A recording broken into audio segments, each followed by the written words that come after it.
चलिए इसे थोड़ा खोलकर समझते हैं। आज का विषय कुछ ऐसा है जो हम सबके जीवन से जुड़ा है।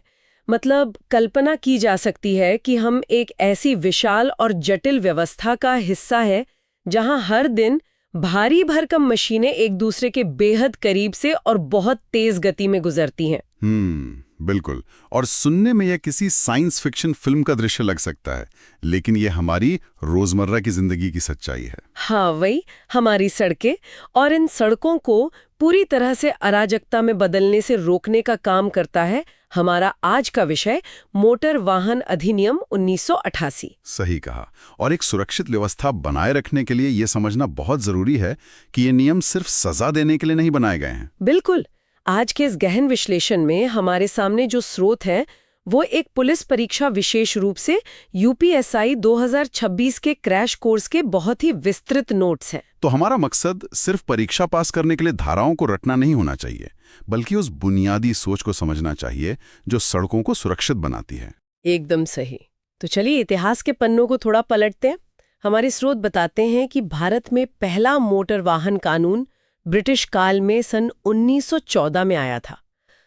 उस वक्त तो सड़कों पर गाड़ियां बहुत कम होती होंगी। हाँ, गाड़ियां गिनी चुनी थी।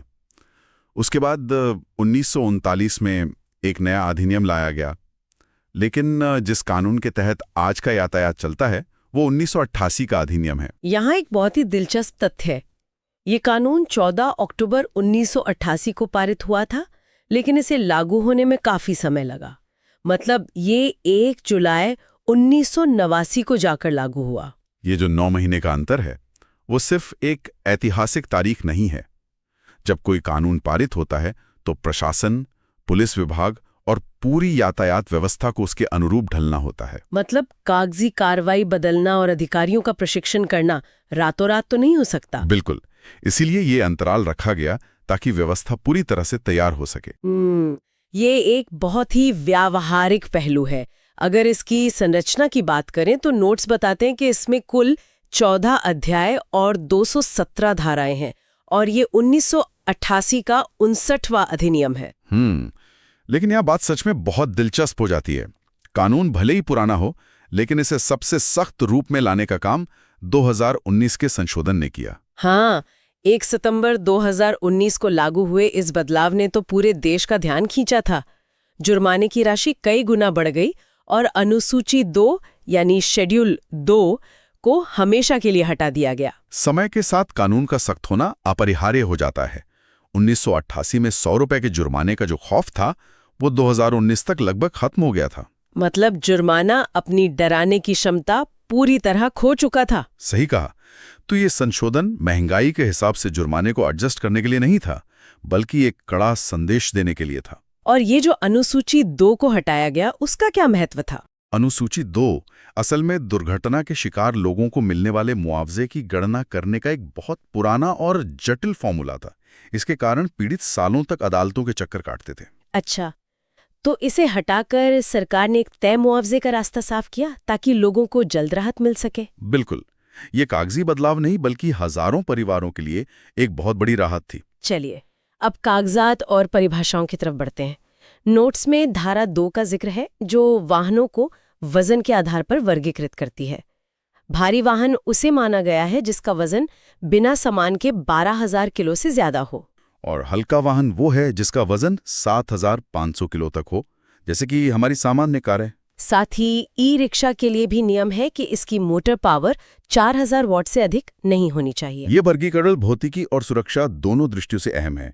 एक 12,000 किलो का ट्रक जब 60 की रफ्तार से चलता है तो उसके रुकने की दूरी एक कार से बिल्कुल अलग होती है। हाँ, वजन का ये अंतर सीधे मोमेंटम को प्रभावित करता है, इसीलिए परमिट और ट्रेनिंग अलग होती है। और ई रिक्शा के लिए 4,000 वॉट की सीमा ये सुनिश्चित करती है कि ये गाड़ियां शहरी यातायात में बेकाबू ना हों। अब ड्राइविंग लाइसेंस की बात करें तो धारा 3 और 4 बहुत जरूरी हैं। धारा 3 कहती है कि सार्वजनिक स्थान पर गाड़ी चलाने के लिए डीएल अनिवार्य है। और धारा 4 उम्र की सीमा तय करती है, जो सामान्य रूप से 18 वर्ष है। लेकिन एक रोचक अपवाद भी है। हाँ, 16 साल की उम्र का एक किशोर भी लाइसेंस प्राप्त कर सकता है, लेकिन केवल 50 सीसी तक के बिना गियर वाले दोपहिया वाहन के लिए, और लर्निंग लाइसेंस सिर्फ 6 महीने के लिए वैध होता है। अगर हम इसे बड़े परिप्रेक्ष्य से जोड़ें तो ये कॉग्निटिव लोड या दिमागी भार के सिद्धांत पर आधारित है। 16 साल की उम्र में परिपक्वता पूरी तरह विकसित नहीं होती। तो अगर उन्हें गियर वाली बाइक दे दी जाए तो उनका आधा दिमाग मशीन को संभालने में ही लगा रहेगा। एकदम सही। बिना गियर की गाड़ी चलाने से उनका पूरा ध्यान सड़क के माहौल और खतरों को समझने पर होता है। ये नजरिया वाकई चीजों को स्पष्ट कर देता है। अब धारा 39 पर आते हैं, जो आरसी से जुड़ी है। एक निजी गाड़ी की आरसी शुरुआत में 15 साल के लिए वैध होती है। उसके बाद उसे फिटनेस टेस्ट के साथ 5-5 साल के लिए रिन्यू कराना पड़ता है। और गाड़ी बेचने पर ट्रांसफर के नियम भी दिलचस्प है। राज्य के अंदर बेची गई है तो 14 दिन का समय मिलता है, लेकिन दूसरे राज्य में जा रही है तो 45 दिन दिए जाते हैं। समय का ये अंतर प्रशासन की संरचना को देखकर बनाया गया है। राज्य के भीतर सिर्फ एक कंप्यूटर प्रविष्टि बदलनी होती है और दूसरे राज्य में एनओसी लेना और नया टैक्स कैलकुलेट करना, इन सब में समय लगता है। इसीलिए 45 दिन का बफर है। बिल्कुल सही। कागजात तो हो गए, लेकिन सड़क पर उतरते ही सामना होता है ट्रैफिक सिग्नल से। हाँ, नोट्स में सिग्नल्स के 3 प्रकार बताए गए हैं। पहले हैं आदेशात्मक, जिनका पालन करना अनिवार्य है, जैसे स्टॉप का सिग्नल, जो हमेशा अष्टभुज यानी 8 कोणों वाला होता है। और गिवे का बोर्ड एक उल्टे त्रिभुज के आकार का होता है। दूसरे होते हैं सचेतक, जो आगे के खतरे की चेतावनी देते हैं, जैसे स्कूल अहेड। और तीसरे हैं सूचनात्मक, जो अस्पताल जैसी सुविधाओं की जानकारी देते हैं। ये बहुत दिलचस्प है कि कैसे सिग्नल्स का आकार मनोवैज्ञानिक रूप से काम करता है। अष्टभुज या उल्टा त्रिभुज सड़क पर असामान्य आकार है। तो मतलब ड्राइवर दूर से ही आकार देखकर समझ जाता है कि रुकना है, भले ही वो स्टॉप पढ़ ना पाए। बिल्कुल। खराब मौसम या रात के अंधेरे में ये डिजाइन बहुत काम आता है। अब इस विश्लेषण के सबसे गंभीर हिस्से की तरफ रुख करते हैं, जुर्माने। 2019 के बाद तो नियम सच में कड़े हो गए। हेलमेट के लिए धारा 139 और 194 है। हाँ, 4 साल से ऊपर के हर व्यक्ति के लिए हेलमेट अनिवार्य है और जुर्माना 1000 रुपए। और सबसे बड़ी बात, सिर्फ जुर्माना नहीं बल्कि ड्राइविंग लाइसेंस 3 महीने के लिए सस्पेंड भी हो सकता है। और यही असली गेम चेंजर है। 1000 रुपए कोई भी दे सकता है, लेकिन 3 महीने तक गाड़ी न चला पाना एक बढ़िया सुविधा है जो व्यवहार बदलने पे मजबूर करती है। इसी तरह सीट बेल्ट के लिए धारा 194B के तहत 1000 का जुर्माना है और मोबाइल फोन पर बात करने पर सीधे 5000 का फटका लगता है। मोबाइल वाले नियम पर 5000 का जुर्माना समय की मांग थी। डिस्ट्रैक्टेड ड्राइविंग बहुत खतरनाक है। मतलब 60 की रफ्तार पर 2 सेकंड के लिए भी नजर हटी तो गाड़ी 33 मीटर आगे निकल जाती है। हाँ, ये लापरवाही नहीं बल्कि एक तरह से आंख बंद करके गाड़ी चलाना है। कमर्शियल गाड़ियों की बात करें तो बिना परमिट के चलने पर धारा 192A के तहत 10,000 का जुर्माना है और बिना इंश्योरेंस के धारा 196 में 2000 भरने पड़ते हैं। ये नियम व्यावसायिक जवाबदेही तय करने के लिए है। कुछ अपराध तो बहुत ही संगीन है। एम्बुलेंस को रास्ता न देने पर धारा 194A में सीधे 10,000 का जुर्माना है। ये दर्शाता है कि कानून में मानवीयता को भी जगह दी गई है। किसी की जान बचाना सबसे ऊपर है। बिना ड्राइविंग लाइसेंस के गाड़ी चलाने पर धारा 181 के तहत 5000 का जुर्माना है, लेकिन धारा 180 बहुत अहम है, जहां मालिक अगर बिना लाइसेंस वाले को गाड़ी देता है तो मालिक पर भी 5000 का जुर्माना लगता है। इस धारा की विशेष रूप से तारीफ की जानी चाहिए। ये व्यवस्था में जवाबदेही तय करती है। गाड़ी कोई खिलौना नहीं है। बिल्कुल, अपनी चाबी किसी को सौंपकर कोई जिम्मेदारी से नहीं भाग सकता। इसके अलावा अधिकारी का आदेश न मानने पर धारा 179 में 2000 का चालान है। और अगर किसी का लाइसेंस सस्पेंड हो चुका है फिर भी वो गाड़ी चलाता है तो धारा 182 के तहत 10,000 का जुर्माना लगता है। अब स्पीडिंग की बात करते हैं। धारा 112 गति सीमा से और धारा 189 रेसिंग से जुड़ी है। इनके लिए 5000 का जुर्माना है और बाइक पर 3 सवारी करना धारा 128 के तहत पूरी तरह मना है। सार्वजनिक सड़कें रेस ट्रैक नहीं होती, वहां पैदल चलने वाले और बच्चे भी होते हैं। ये भारी जुर्माना बेजा रोमांच को रोकने के लिए है। इन सब के अलावा वो अपराध जो शायद सबसे ज्यादा जाने लेता है, शराब पीकर गाड़ी चलाना। धारा 185 में इसके लिए 10,000 का जुर्माना है। इसका एक बहुत ही महत्वपूर्ण वैज्ञानिक मापदंड है। अगर 100 मिलीलीटर खून में 30 मिलीग्राम से ज्यादा अल्कोहल मिलता है तो वो अपराध है। ये 30 मिलीग्राम का आंकड़ा कैसे तय हुआ? ये चिकित्सा अनुसंधानों पर आधारित है। इस स्तर को पार करने के बाद इंसान का रिएक्शन टाइम और आंखों का तालमेल बुरी तरह प्रभावित होने लगता है। मतलब दिमाग को लगता है कि वो नियंत्रण में है, लेकिन तंत्र का तंत्र सड़क की गतिशीलता को नहीं संभाल पाता। एकदम सही। विज्ञान और कानून का ये तालमेल बहुत अहम है। लेकिन अब मैं उस नियम पर आती हूँ जिसे मैं इस पूरे अधिनियम का सबसे बड़ा बॉम्बशेल कहूंगी। धारा 199 ए, किशोरों द्वारा अपराध। हाँ, ये नियम बहुत ही सख्त है। अगर नाबालिग दुर्घटना करता है तो उसके गार्डियन या मालिक दोषी होंगे। और सजा 3 साल तक की जेल, 25,000 का जुर्माना और गाड़ी का रजिस्ट्रेशन 12 महीने के लिए रद्द। क्या ये बहुत ज्यादा सख्त नहीं है? सतह से देखने पर यह कठोर लगता है, लेकिन समाज में अक्सर अभिभावक बच्चों की जिद के आगे झुककर उन्हें चाबी दे देते हैं। हाँ, लोग सोचते हैं कि बच्चा ये सीख जाएगा। ये नियम उसी सोच पर प्रहार करता है। 3 साल की जेल का डर माता पिता को 1000 बार सोचने पर मजबूर करेगा। ये नियम बच्चों को अपराधी नहीं बल्कि बड़ों को जिम्मेदार बनाता है। बिल्कुल। जुर्माने की रकम तो कोई भी चुका देगा, लेकिन जेल का डर समाज का व्यवहार बदलता है। अब डंडे के जोर से निकलकर अधिनियम के मानवीय पहलू पर बात करते हैं। नोट्स में स्वर्णिम घंटा या गोल्डन आवर का जिक्र है। धारा 2 की उपधारा 12A इसे परिभाषित करती है। दुर्घटना के तुरंत बाद का वो पहला 1 घंटा बहुत महत्वपूर्ण होता है, जिसमें घायल को सही चिकित्सा मिल जाए तो जान बचने की संभावना सबसे अधिक होती है। ये ट्रॉमा केयर से प्रेरित है। मतलब पुलिस और अस्पतालों को इस समय सीमा में तेजी से काम करने के लिए पाबंद किया गया है। हाँ, क्योंकि ज्यादातर मौतें समय पर खून न रुकने या ऑक्सीजन न मिलने से होती हैं।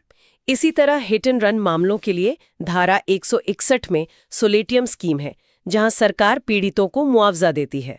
और धारा 134 ड्राइवर का कानूनी कर्तव्य तय करती है कि वो घायल को अस्पताल पहुंचाए। इसमें सबसे अच्छी बात गुड समैरिटन या नेक मददगार का सिद्धांत है। अगर कोई राहगीर मदद करता है तो पुलिस उस पर कार्रवाई नहीं करेगी। भारत जैसे देश के लिए ये बहुत आवश्यक था। पहले लोग पुलिस और अदालतों के डर से घायलों की मदद करने से कतराते थे। अब वो डर खत्म कर दिया गया है। इंसानियत दिखाना कोई जुर्म नहीं है। सही कहा।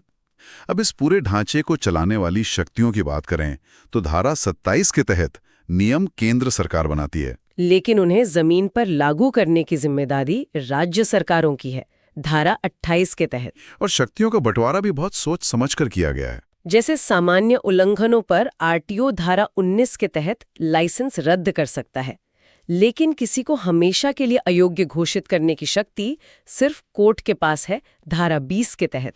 ये इसलिए क्योंकि किसी की आजीविका और व्यक्तिगत स्वतंत्रता छीनना एक बहुत बड़ा फैसला है, जो एक निष्पक्ष न्यायिक प्रक्रिया से ही होना चाहिए। संतुलन ही हर अच्छी व्यवस्था की कुंजी है। अब परीक्षा की तैयारी करने वाले छात्रों के लिए नोट से निकाली गई कुछ मजेदार मेमोरी ट्रिक्स पर आते हैं। जब धाराओं की संख्या 200 पार हो तो ट्रिक्स बहुत काम आती हैं। ओवर स्पीडिंग की धारा 112 है। इसे याद रखने का तरीका है कि 112 देश में पुलिस का आपातकालीन नंबर भी है। स्पीड बढ़ाओगे तो 112 को ही कॉल करना पड़ेगा। यह दिमाग को जानकारी से जोड़ने का बहुत ही शानदार तरीका है। और शराब पीकर गाड़ी चलाने वाली धारा 185 की ट्रिक तो बहुत ही मजेदार है। इसे 185 के रूप में तोड़ा गया है। एक आदमी रात के 8 बजे 5 पैक पीकर गाड़ी चला रहा है। ये थोड़ा हास्यास्पद जरूर है, लेकिन परीक्षा के दबाव में यही चीजें सही उत्तर तक पहुंचाती हैं। डीएल और उम्र की धाराओं को याद रखने के लिए धारा 3 में डीएल है और तुरंत बाद धारा 4 में उम्र की सीमा है। इस तरह के निमोनिक्स छात्रों के लिए स्मार्ट तरीके से पढ़ाई करने का अच्छा उदाहरण है। चलिए आज के इस पूरी चर्चा के अहम बिंदुओं को समेटते हैं। हमने देखा कि मोटर वाहन अधिनियम और विशेषकर 2019 के संशोधन सिर्फ चालान काटने के लिए नहीं है। यह एक व्यापक ढांचा है जिसका प्राथमिक लक्ष्य सड़कों पर जीवन को बचाना है। हेलमेट का नियम हो या किशोरों के लिए सख्ती, हर धारा के पीछे जान बचाने की एक मजबूत मंशा है। सड़क सुरक्षा समाज की सामूहिक जिम्मेदारी है। नियम अनुशासन पैदा करते हैं, लेकिन ड्राइवर की इंसानियत ही इसे सफल बनाती है। तो इस सब का क्या मतलब है? इस विश्लेषण को समाप्त करने से पहले एक ऐसे विचार पर रोशनी डालना जरूरी है जो आने वाले समय में पूरी तस्वीर बदल सकता है। वो क्या है? आज हमने चर्चा की कि धारा 199 ए और 180 के तहत अगर चलाने वाला अयोग्य है तो कानून मालिक और अभिभावक को सजा देता है।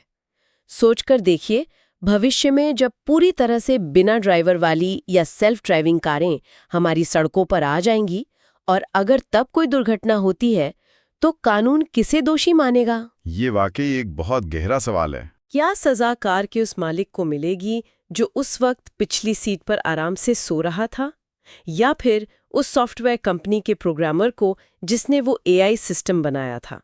ये एक ऐसा सवाल है जो आने वाले समय में मोटर वाहन अधिनियम की पूरी परिभाषा और जिम्मेदारी के ढांचे को जड़ से बदल सकता है। सुनने वालों के लिए ये एक ऐसा विचार है जिस पर जरूर मनन करना चाहिए। इस ज्ञानवर्धक सफर के लिए बहुत बहुत धन्यवाद।